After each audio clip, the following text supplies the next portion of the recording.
Allah does not intend to inconvenience you, but He intends to purify you and perfect His favor to you so that you may give thanks. Whenever the Prophet ﷺ got up at night, he used to clean his mouth with Siwak. The Prophet ﷺ said, "Were it not that I might overburden the believers, I would have ordered them, all the Muslims, to use a toothstick at every time of prayer." So the Siwak is a piece of wood that was popular back in those days that they used to use to clean their teeth with, and apparently one end looks kind of frayed, so the wood pieces are broken up and have become softer, which is basically what we now consider a kind of toothbrush. It was said that the Prophet ﷺ used the Siwak quite often, and people would observe that by conveying many hadiths about it. And we know the importance of brushing our teeth that goes along with basic hygiene practices. Had they acquired mouthwash like we have today, I'm sure they would have used that too. Abu Huraira reported, 5 are the acts of Fitra. The Fitra is in accordance to the natural disposition of a Muslim. Circumcision, shaving the pubes, cutting the nails, plucking the hair under the armpits, and clipping the mustache. Obviously, some of these go hand in hand with good hygiene. Cutting and cleaning your nails, or shaving or trimming certain hair of the body that may cause much odor if left unattended to. Of course, different hadiths use different terms that may seem questionable, but if we use basic understanding, we can deem that trimming armpit hair or trimming the pubic hair is suitable. Clearly, we don't want to cause ourselves great pain while trying to reduce the overgrowth on our bodies.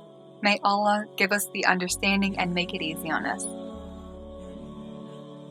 And also, with good hygiene comes better cleaning practices. So as busy as you are trimming and washing yourself, don't forget to clean up after yourselves.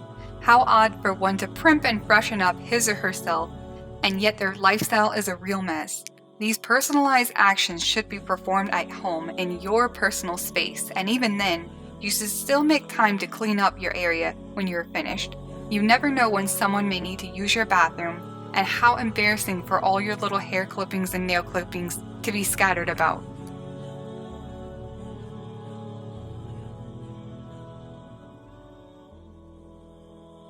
The Prophet ﷺ said, "Whoever touches his private parts, then he is not to pray until he performs wudu." Remember, at least here in the West, when there was a time for males when it was cool to grab at your private parts? As a form of masculinity or something? I don't know what the real reason was to portray, and maybe it's still popular to this day, I don't know. But people thought it was cool, when it's repulsive actually. There's nothing cool about that. It's not a respectable action. It never was, obviously, but people incite weird things and body languages all around. Our hands, much like our tongues, need to be monitored by us. You know, there are some people that grew up with issues or mental experiences that were traumatic who touch themselves. Try to suppress and be mindful of any bad behaviors you have. Don't shake hands when your hands are stained. You know what I mean. Don't touch others when you're not clean. Don't perform the prayer until you are clean, especially. As a Muslim, walk upright, speak audibly, smile, quit your odd habits, quit all harmful habits, and habits that may stain your character and conduct. Be a role model and act like a role model, even if you're not one yet. Fake it until you make it, and then once you make it, believe in yourself and become it.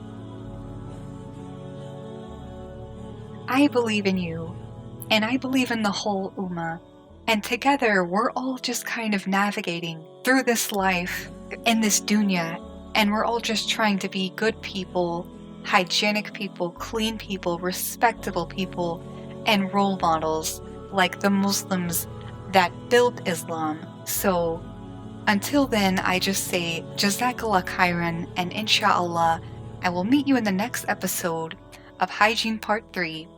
Until then, may peace be upon you.